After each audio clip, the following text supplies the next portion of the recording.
میں چاہ رہی ہوں کہ ہم اسپیسیفکلی پاکستان کے حوالے سے بات کریں. پاکستان کی تھرو آؤٹ اس میں آپ نے پالیسی کو کس طرح سے دیکھا؟ کیونکہ پاکستان نے نہ صرف ایران میں جو کچھ ہوا اس کی مذمت کی, پھر جو گلف کنٹریز کے ساتھ ایران نے کیا اس کی مذمت کی گئی, نیوٹرالٹی کا پاکستان نے مظاہرہ کیا. شروع میں یہ بات ہوئی کہ پاکستان کا کس طرح کا اسٹیپ ہے, لیکن اب حافظ صاحب اب ایسا لگتا ہے کہ پاکستان نے جو راستہ چوز کیا تھا وہ شاید سب سے بہتر راستہ تھا, کیونکہ آج یہی پاکستان ہے جو ایران کو اور امریکہ کو ایک میز پر لانے میں کامیاب ہوا ہے. اسلام آباد پر سب کی نظر ٹکی ہوئی ہیں, میڈیشن پاکستان کروا رہا ہے. نہیں, یہ بات پاکستان کی پوزیشن تو بہت نازک تھی جی, اور لیکن الحمدللہ پاکستان اس لحاظ سے بہت اہمیت رکھتا ہے کہ وہ ایک مسلم دنیا کی واحد نیوکلیر پاور ہے. جیو اسٹریٹجک پوزیشن اس کی بہت زبردست ہے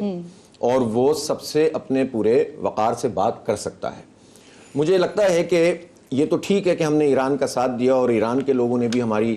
جو ہے تعریف بھی کی اور شکریہ بھی ادا کیا ہے, دونوں بار. لیکن موقف کے اعتبار سے بھی بہت واضح طور پر امریکہ اور اسرائیل کی کنڈمنیشن ہونی چاہیے. اس سے آپ کی نیوٹرلٹی متاثر نہیں ہوتی ہے,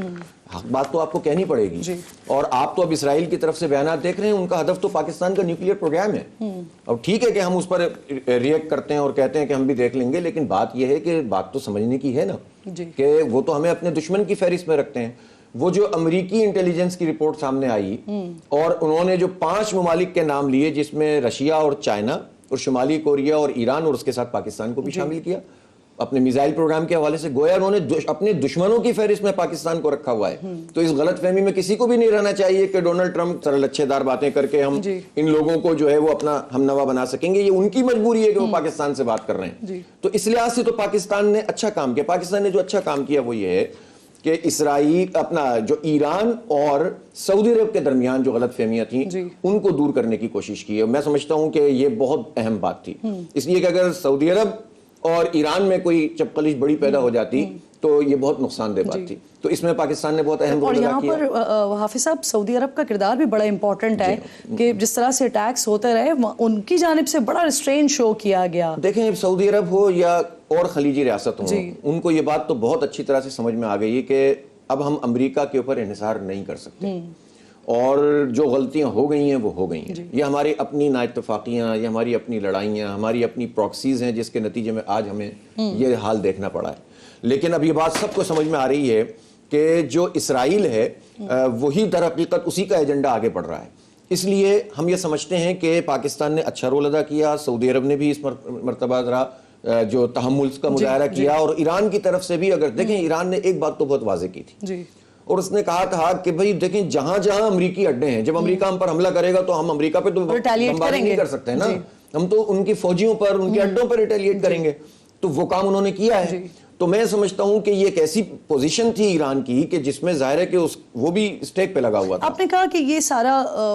دشمنی میں ہو رہا ہے, پاکستان کو دوست نہیں سمجھتے, لیکن آپ یہ بتائیے کہ اس وقت جس پوزیشن میں پاکستان ہے, اگر ہمارے امریکہ کے ساتھ اچھے تعلقات نہ ہوتے تو کیا پاکستان میڈیشن کروا سکتا تھا؟ اب تو جرمن وزیر خارجہ تک یہ بات کر رہے ہیں کہ ملاقات کی تیاریاں ہو رہی ہیں اور ایرانی آفیشلز, امریکن آفیشلز, ان کی ملاقات اسلام آباد میں ہوگی موسٹ پروبیبلی کچھ دنوں میں. دیکھیں پاکستان کی جو ڈپلومیسی ہے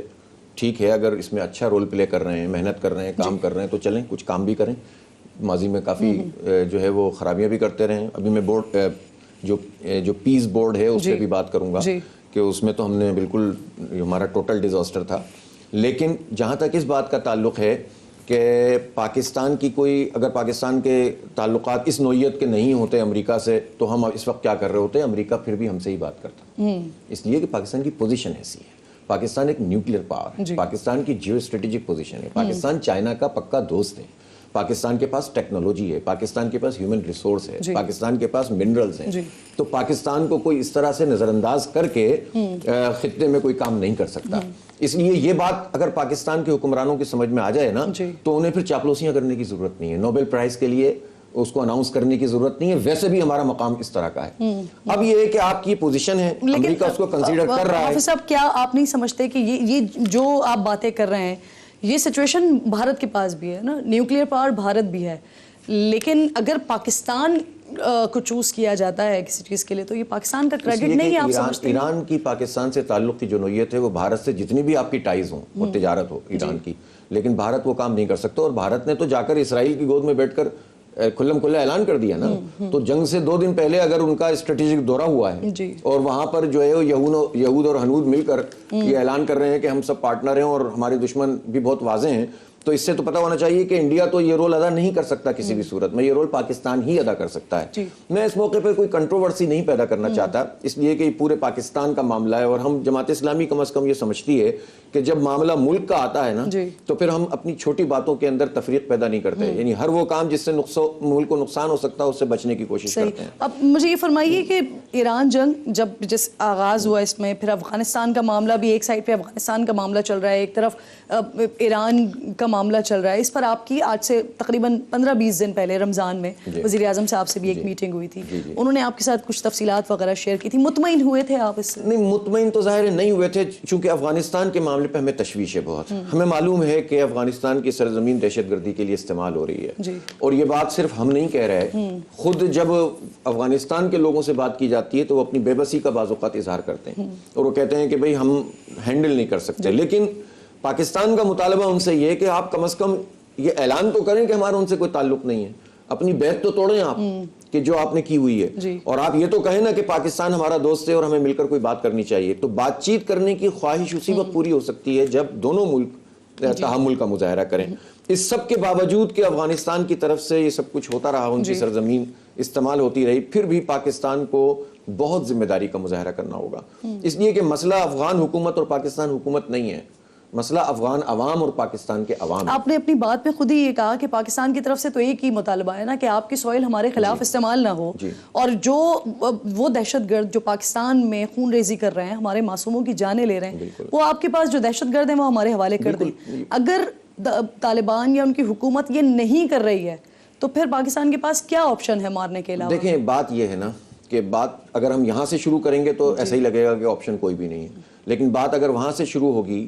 کہ چائے کا کپ پیا گیا تھا کابل میں جا کر، اور یہ تبادلے کی بات کی گئی تھی کہ وہاں جتنے لوگ ہیں ہم پاکستان میں لے آتے ہیں اور انہیں اچھا بچہ بنا دیں گے، یہ بات طے ہوئی تھی نا، تو کس نے طے کی تھی؟ ہمارے اداروں نے طے کی تھی نا. تو مسئلہ یہ ہوتا ہے کہ ادارے افراد کا نام نہیں ہوتے، ادارہ ہوتا ہے، ملک ہوتا ہے، ملک جب ڈیل کرتا ہے تو اس کو بھگتنا پڑتا ہے سب کو.